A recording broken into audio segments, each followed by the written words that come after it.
পুরুষদের ক্ষেত্রে আমরা একটা রোগের কথা প্রায় শুনে থাকি বা আমরা দেখতে পাই এখন যেহেতু আল্ট্রাসাউন্ড অনেক করা হয় এরকম অনেক কিছু রোগ আছে যেটা হয়তো মানুষের উপসর্গ না থাকলে একটা টেস্টের মাধ্যমে উঠে আসে, যেটা হচ্ছে প্রোস্টেটিক এনলার্জমেন্ট, মানে একটা প্রোস্টেট গ্রন্থি বড় হয়ে যাওয়া।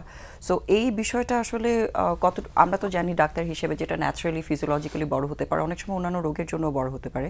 সো এটা আসলে এই প্রোস্টেটিক এনলার্জমেন্ট রোগটা কি, বা এটা আসলে রোগ কিনা, এবং এটা চিকিৎসার বিষয়টা আসলে কি অবস্থায় আছে আমাদের দেশে?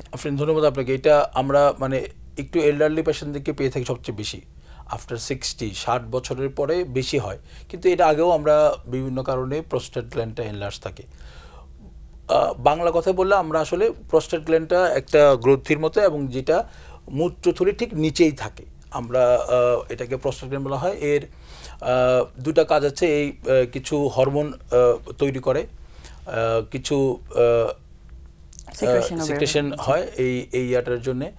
তো বেসিক্যালি এইটা যেটা হয় যে হরমোনাল, আমি যেটা বললাম যে হরমোনাল ইমব্যালেন্সের জন্য মেয়েদের যেমন মেনোপোজ হয়, ছেলেদেরও কিন্তু অ্যান্ড্রোপোজ নামে একটা টার্ম আছে, যেটা আসলে আমরা অনেকেই জানি না।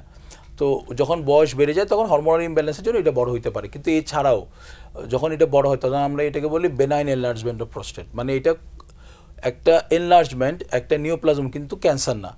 এটা ছাড়াও প্রোস্টেট যে কারণে বড় হয়, এর মধ্যে আরেকটা বড় কারণ হলো প্রোস্টেটিক ক্যান্সার, মানে প্রোস্টেটে ক্যান্সার হয়। এবং এই ক্যান্সারটা পশ্চিমা দুনিয়াতে আমাদের চাইতে বেশি, কিন্তু আমাদের দেশেও প্রোস্টেটিক ক্যান্সার পুরুষের একটা যেই ক্যান্সারগুলো হয় এর মধ্যে অন্যতম একটি ক্যান্সার হলো প্রোস্টেটিক ক্যান্সার। তাহলে এই দুইটা কারণেই বেসিক্যালি বড় হয় প্রোস্টেট গ্ল্যান্ডটা। তো 90% মানুষের ক্ষেত্রে দেখা যায় এই রোগটা যেহেতু কমনলি হচ্ছে, এগুলো উপসর্গের বিষয়ে যদি একটু আমাদের দর্শকদের আমি বললাম যে 90% ক্ষেত্রে যেটা হয়, প্রোস্টেটটা বড় হয়ে যাচ্ছে। যখন বড় হয়ে যাচ্ছে, এটা কারণটা হলো বেনাইন এনলার্জমেন্ট। আমি বললাম যে এটা আসলে বয়সের কারণে হরমোনাল ইয়ার জন্য বড় হচ্ছে, এটা কোনো টিউমার বা খারাপ কোনো টিউমার না, মানে ক্যান্সার না।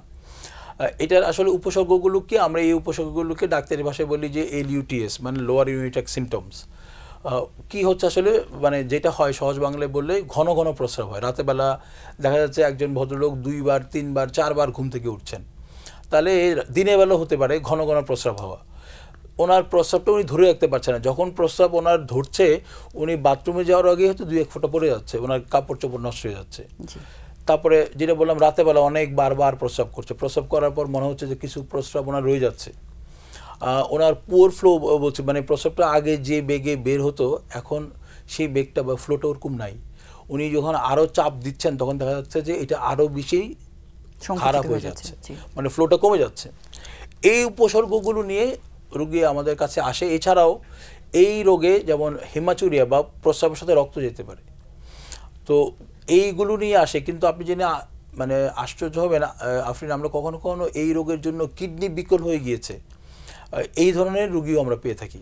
মানে তাহলে এই রোগের কমপ্লিকেশনসের জন্য হার্নিয়া যেমন হতে পারে, মানে শরীরের বিভিন্ন জায়গা দিয়ে, দুর্বল জায়গা দিয়ে আমাদের পেটের মধ্যে যে জিনিসগুলো থাকে ওগুলো বেরিয়ে আসতে পারে। হার্নিয়া থেকে শুরু করে আপনার কিডনি বিকল হয়ে যাওয়া পর্যন্ত রোগীও আমরা পেয়ে থাকি।